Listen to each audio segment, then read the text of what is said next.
You have been sent here for a time such as this to step up and speak up, to do whatever part that you feel cosmically convicted to do, okay? And everyone has a story, everyone has a purpose. It's time to step into that purpose. This is Ashley for FD 1111 Ministries.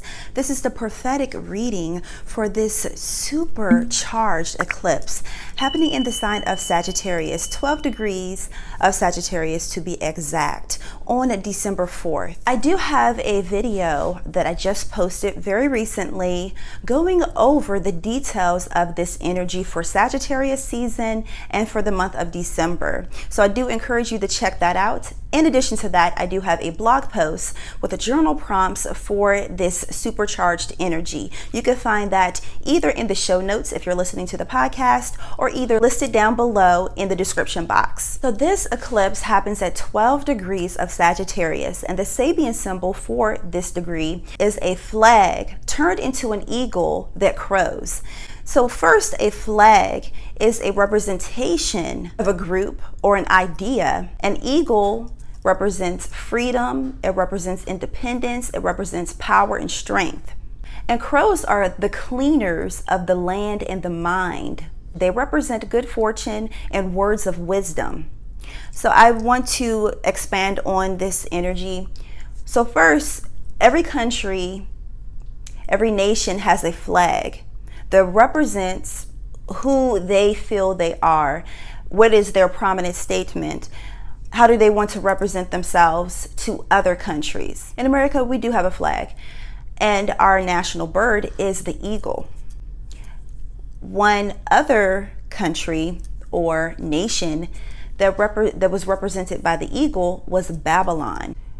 It's a scripture that says, "Come up out of her," you know, and it makes reference to Babylon. So Babylon is not necessarily, I'm not really making a statement about a nation per se. I'm talking about an idea. Yes, we want to be powerful. We want to represent ourselves as someone or either a nation or an idea as being strong and confident. But where things becomes out of balance is when that freedom that the bird also represents becomes a force of intimidation and a force of dictatorship. Eagles are more powerful physically than crows, but the crow cleanses. The crow feeds on things that may have been discarded. I feel like this overall energy is about people, and it's about our relationships. It's really about freedom of our will and expression of that will. So I'm gonna make a lot of analogies, and I'm going to tell a couple stories, make reference to a couple stories about freedom, and I'm gonna tie this all in together. So if you can stay with me, you will see the bigger picture. So eagles are a bird that flies high. It represents power, it represents authority. And then you have the crows they don't fly as high. They fly, but they don't fly as high. They consume what eagles would think as undesirable food. All right, now think of the eagles being a person, and it's not necessarily a group of people. It could represent a group of people, but it also could represent more so a mind frame, like an authority mind frame, a frame of mind that thinks that they're better than other people, that will control, manipulate. It could be a narcissistic person.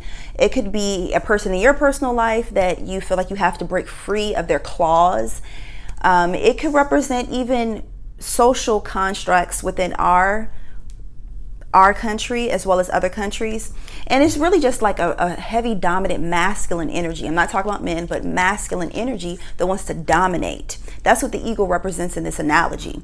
And then you have the crow that will come through and cleanse what was left behind. So think about a war. The war is an expression of that masculine energy coming through, destruction, chaos, control, power, and the crow will come and clean up all of that mess. So after a major war or after a major catastrophe, the crow comes through and cleanses that.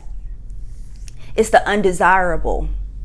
So this undesirable could represent a group of people that a higher group of people would look at it and say, well, they're undesirable. They're the crows of this population. They're the crows of the world. It could be even religion. It could be religious people and then non-religious people, or how people would label them as sinners. And they're undesirable. This reminds me of in the text, in the biblical text, when people would have leprosy and they were casted off. So this crow energy represents being casted off. But what happens here with the Sabian symbol, a flag, which is a representation, almost like a signature or a logo, that people represent, and they uphold this flag. They uphold this idea. And the eagle is the driving force behind this idea.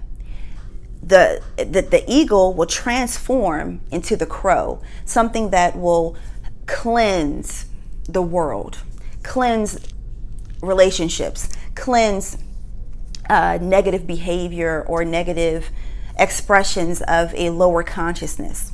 Before I get into the story about Queen Esther, I wanted to go over some of the notes that I have here. This energy is about human rights, freedom, the elevation of the mind. It can have a militant feel to this eclipse. So this eclipse will span for the next 6 months to a year from the time of the eclipse. So this will be spread out. It's not like this is the eclipse, a couple days before, a couple days after, there we go, nothing happened, and so it's over. No, it's just a portal that is being opened or activated at this time.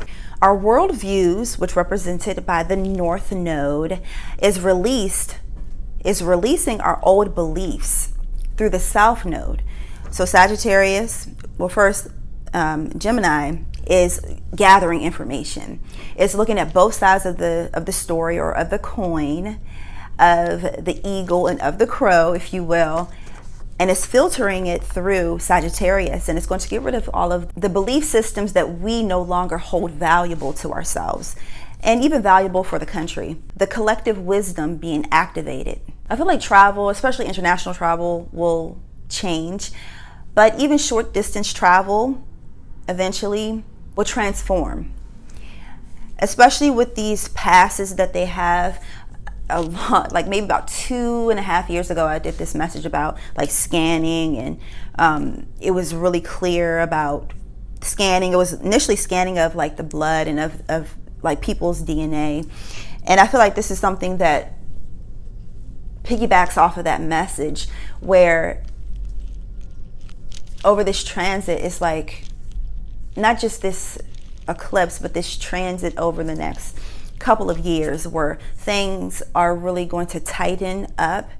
It's like someone that has a tight grip trying to hold on to something that they feel belongs to them, and that's that eagle, those claws that are digged into this old reality that's starting to transition in. I hear trade. It's trading off the old for the new. I see it's almost like like what I have seen of the stock market, where they are trading, they're buying, they're selling, they're trying to hurry up and offload. I see like someone trying to offload all of this cargo, and that could be someone's trying to offload a lot of their old baggage and get something new really quick. This also could be people with stocks and bonds. This could be people with different forms of currency, and they're trying to hurry up and offload it and get what they can get of value, because something is shifting, something is changing. Another way how I see this is that people have a lot of baggage, like higher up, a lot of dirt that they have done, and they're trying to hurry up and offload it. Almost like someone taking a stack of papers and trying to put it through a shredder machine, and trying to hurry up and get rid of it. And this could be literally, but it also is figuratively, as someone is trying to hurry up and clean up their karmic debt before the hand of judgment comes in and smacks down on them. And that could be in the judicial system, or it could be even spiritually, just a spiritual smackdown, if you will. Now, going to the story about Queen Esther, I will have another video linked up above. And if you're listening on the podcast, I will have it in the show notes, about a time such as this. Once again, the same energy, a time such as this, we incarnate at certain times through certain portals, which will be our family, our location, the relationships that we have, these certain activations, because we have a job in those activations. You were born to certain parents of a certain nationality within a certain religion. It may not be your mind frame that you're headed towards, to where you're headed towards now. You may be transitioning out of that, but if you may have questioned, why was I born at this time or to these people, it's because a time such as this, the time such as this is this major shift that's happening within the world. I see like hands twirling, almost like how they would twirl dough for to make a pizza, and they're making it and they're molding it into something new. They took that raw dough, they beat it, they stretched it out, they spinned it, I guess you would call it, and they stretched it out to the circular shape, and they created something out of that once hard lump of dough. And you're here to help be one of those karmic hands to help shape and shift this lump of nothing, really. I'm not saying that the world is nothing, but it's like it has amounted to a lump of pain. I mean, it's a lot of good things that happen in the world, but it's still, for a lot of people, they're like that lump of clay, that lump of dough represents like it's laying on top of them. How can they breathe through that dough? And that dough is a symbolic of people that are rooted in the carnal desires. They chase after the physical, in the fleshly desires, like that dough. You know how they call money dough? What does money do? Like, you can do anything for the most part with money. I mean, and a lot of people, they had that mindset. Now, I don't necessarily agree with that mindset, but they have that mindset that they can do anything with that dough. But that dough represents a rock that has been sitting on the backs of many people. Another thing is that, okay, going back to the story about Queen Esther. Now, she came after Queen Vashti or Vashti, and so pretty much she became the king's favorite wife. Now, forget about how many wives or whatever, but the main point is that her people, she was already straight. She was in the palace. She was well taken care of. Okay, so certain people may be well taken care of. They're good, but they may have family members, or they may have people that either through their religion or either through their nationality, whatever it may be, that they have ties to. And what she did is that when she found out that her people was being persecuted, she was scared, and she was like, well, if I do this, then I would surely be persecuted right along with my people. But her cousin Malachi said, well, you know, you have been sent here for a time such as this. You have been sent here for a time such as this to step up and speak up, to do whatever part that you feel cosmically convicted to do. Okay? And everyone has a story, everyone has a purpose. It's time to step into that purpose. So what she did is that they did, well, you can read the story, I'm not going to go over the details, but she stepped up to the plate and she did her part. She used what she had, and she used her power to help free her people.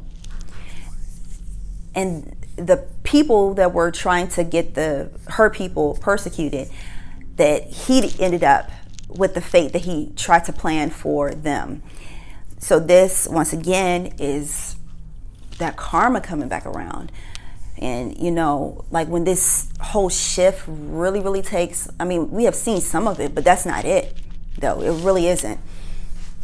You know, it's so much vindication that needs to happen. I haven't posted this message yet, but it was a channel message. I hadn't posted it because I was like, maybe I shouldn't. It's about all of the stealing, killing, bloodshed that was done on this land, and also in like many of our ancestors' motherland. You know, we all came from Africa, you know, stolen from there, dispersed, although it was prophesied, but dispersed. And then our native ancestors that were already here, that their ancestors, their blood still cries out for vindication. With this whole legal transformation, as well as with the nodal shifts that will happen with Taurus and Scorpio, and the values, land even, transitions of land and treaties and deals that are being signed in the spiritual realms as well as in the physical realms, that until after they have been vindicated, things will just continue to turn and turn, like those hands will keep on making and molding that dough until it becomes ready for it to be made into this hypothetical pizza. And that analogy I think is coming to me is because you had to take something that was once formless, stubborn, you had to beat it into submission, if you will, and then you had to make and mold it. So instead, with this hypothetical dough, it was taken out, it was just placed there, and it was up to the people to carry that burden of that dough, aka it was all for the love of money, all for the love of conquer in a very masculine expression, rule, dominance, it was driven by that. But that dough is now being lifted up so these people can breathe, so these people can live. They can live how they choose to live, truly and honestly. And that dough, so this represents also another analogy about how the transformation of dough, money, currency is changing and shifting. But it also represents land being changed and shifted. So that could be many different ways. One message, it was an earthquake or some type of thunderclap, or I'm not exactly sure. Thunderclap can mean different things, many different things. Shaking of the earth can mean different things. Earthquake, hopefully not any warlike or fighting of that type. It could represent that. I'm not exactly sure. I didn't want to dig because I just didn't feel comfortable doing it. But with this shaking and the molding and this changing of earth, it could also be borders changing. But I definitely feel like eventually, like 5 years, a lot of the legal systems are changing. The prison systems are going to start to change. The school systems are changing. A lot of the philosophies and philosophical things, not just in the legal system, but the psychology of the legal system and the psychology of universities. And that will eventually transition into media. I don't know how long it will eventually transition into the way how media presents information to others. So eventually, it could take some time because of the social conditioning that is already taking place, that the masses will start to change and transform. But this is the changing of money in hands, or currency in hands. So if you do not stand up and really start allowing your soul to express itself, if you're just doing things for the dough, for the money, dough also represents like what you're eating, I'm just doing this so I can eat. We're moving beyond that point where this idea of just consuming, whether consuming content, consuming consuming food just because, we're moving past that. It's getting to like, we're transitioning into this, like, what you have it, you're grateful, you're really truly grateful for it, and you make it work. Like you're once again with that dough making it work. Yeah, so we are embarking on a new adventure in life. That's for the world, for the collective. I mean, eventually we will be able to, one thing I hear is plot of lands. So maybe people are allotted, once again, I don't know how long this will be, maybe people are allotted plots of land so they can do what they feel to do. So this could be, I hear circulation. So it's more than just one group of people that would get plots of land, but they can do what they really see fit.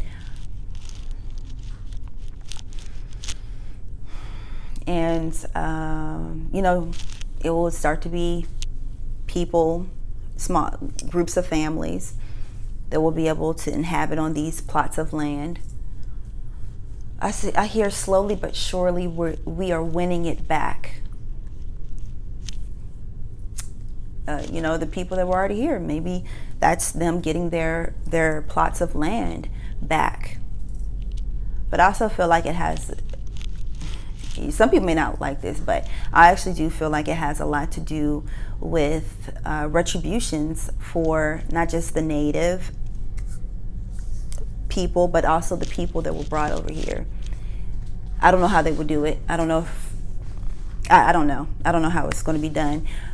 Regardless if it's done like, okay, well, we're signing this paper and we're going to start to, you know, give this land to people, or either it's people that have obtained, like a great number of people that have obtained a certain amount of money to be able to buy it back.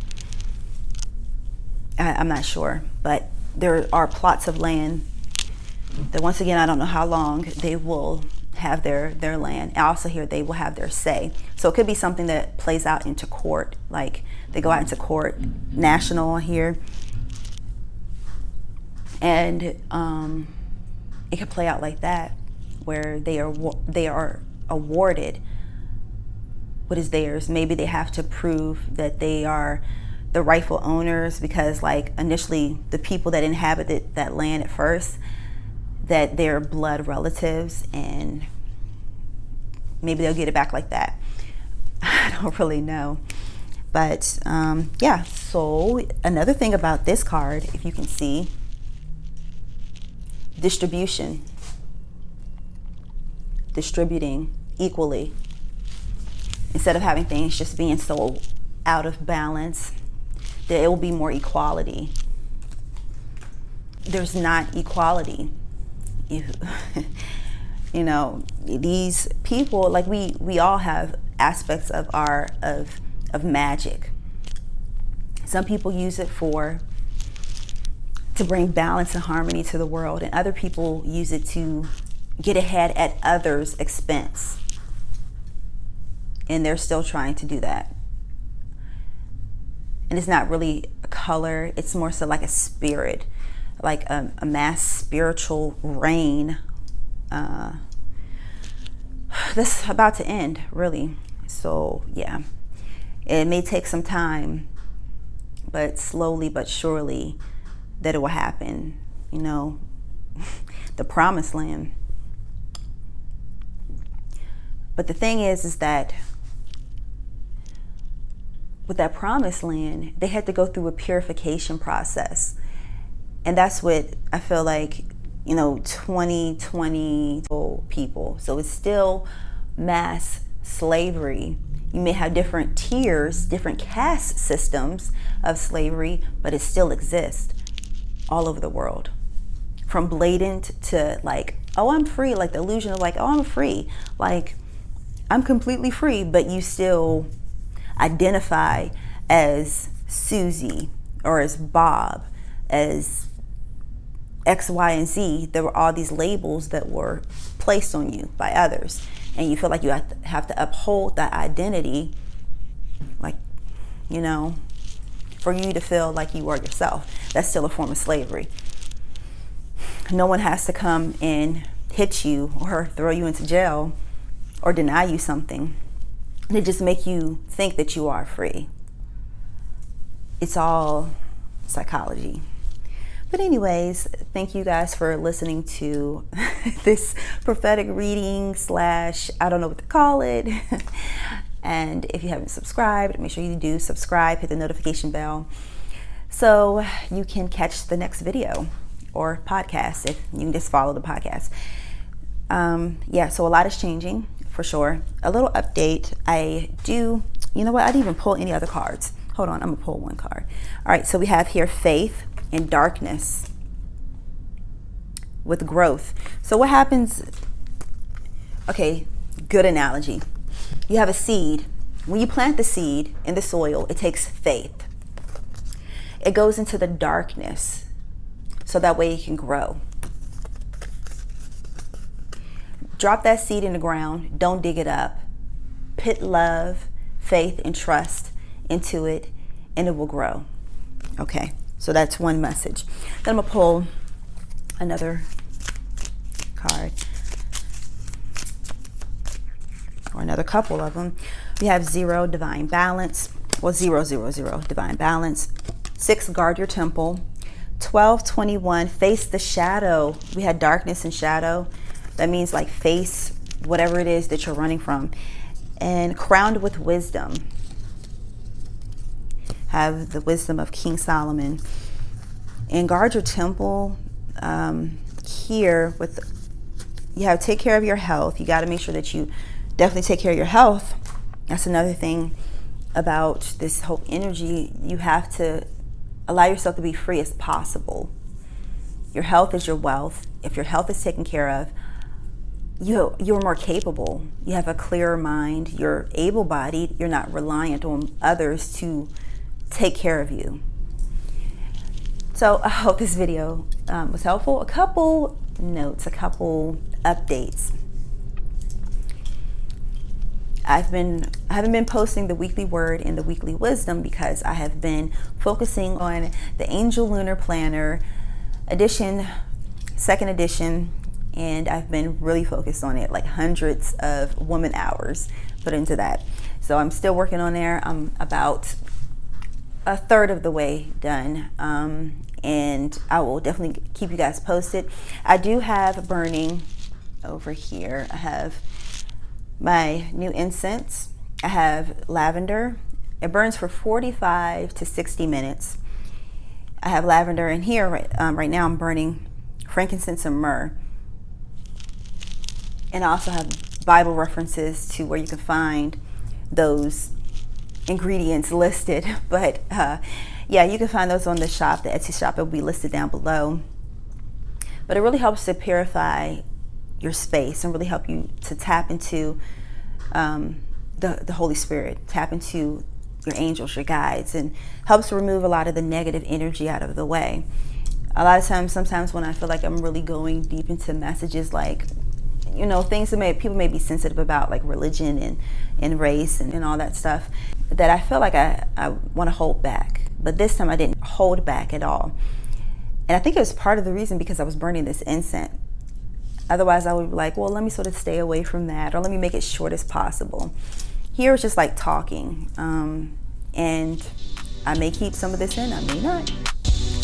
So I'll talk to you guys later. Much love. Peace.